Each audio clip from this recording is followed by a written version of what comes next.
Hello guys, meron ako ritong kokomento tungkol dito kay Justice Retired Carpio. So ito ay isang ano lamang, sariling opinion at iginagalang natin dahil ito ay isang respetadong hukom na nanggaling pa sa Supreme Court. So meron lang medyo hindi okay sa kanyang kasipagan na pagkokomento at pagsasabi ng mga ganitong bagay. Unang-una, sabihin na natin si BP Sara isang korap. Pero, bakit siya lang lagi na? May mga korap din naman dyan sa government na ang dami na dapat ding sinisita mo, di ba? Unfair naman. So, ito ay galing sa puso at isip ko na alam kong mahal na mahal mo rin ang ating bayan na Pilipinas dahil ikaw ay nagkokomento sa mga ganitong bagay, mga korupsyon, mga ganitong bagay about sa West Philippine Sea. Dahil alam kong mahal na mahal mo nga. So sana ganito na lang ha.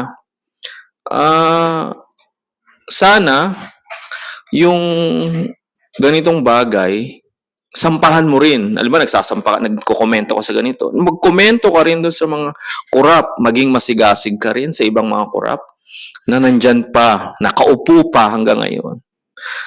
At alam kong wala silang konsensya dahil nangungurap nga, simula umpisa pa lang eh. Wala silang konsensya, wala silang Diyos, wala silang ano talaga dahil corruption nga eh. Sana magkomento ka o kaya sampahan mo, magsampa ka, ipaimbestigahan mo. Pag ginawa mo yan, talagang ipagdarasal kita at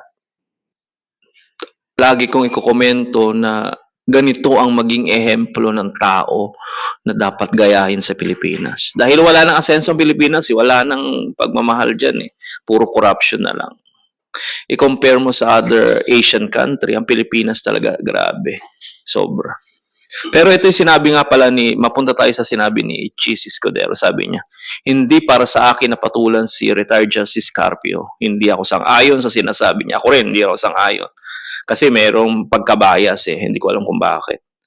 Nasaan siya? Ba't hindi siya nagreklamo noong dinismiss ng Senado yung impeachment complaint laban kay Mercy Gutierrez nung hindi kinoconvene na impeachment court? Bakit hindi siya nagreklamo ng tulad ng kasing sigasig ng pagreklamo niya ngayon? Yan ay base kay Chis Escudero. So, ganun nga, tama kayo sinasabi niya, dapat masigasig ka rin sa lahat ng bagay tungkol sa corruption. Masigasig ka nga sa West Philippine Sea. Bakit sa corruption, tahimik ka lang sa ibang bagay? Takot ka ba? O may kinakampihan at kinikilingan ka? So, mga ganitong bagay, ang sarap ipagdasal pag pare-parehas niyang ginagawaan ng aksyon, yung mga corruption. Ang sarap ipagdasal. Alam kong sa puso mo, mahal na mahal mong Pilipinas. Kaya Justice Carpio, kasama ng iyong mga mababait at makabayang Pilipino na mahal ang Pilipinas ng ayaw ng corruption. Kagaya ni BP Sara, siguro meron din corruption na nangyayari na hindi natin alam hanggat hindi napapatunayan. So, ganun din sana sa iba. Pag naging masigasig ka, pantay-pantay, pare-parehas mong inaaksyonan at inireklamo mo at pinapasa mo sa Supreme Court yung mga reklamo na yan o kaya sa mga hukom, ang Pilipinas magkakaroon ng malaking pagbabago.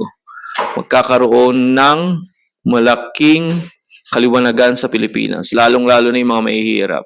Alam mo, naawa ko sa mahihirap kasi yung mga ganito, mga politician, ganyan lang, sagutan, corruption, paulit-ulit, simula pa dati, wala pa ako, may corruption na. So kawawa mahihirap. Imbis na asikasuhin nyo yung mga kagaya ng mga PhilHealth, pagka nagkasakit, yung mga tulay, yung mga traffic, trabaho, wala eh, puro political issue lang nangyayari. So mahalin natin ang Pilipinas, alagaan natin ang Pilipinas, at kung mayroong mga ganitong bagay na hindi maganda sa Pilipinas, reklamo natin. Maging mapagmatsyag tayo lagi. Kawawa ang Pilipinas. So hanggang dito na lang guys. Thank you. Bye-bye.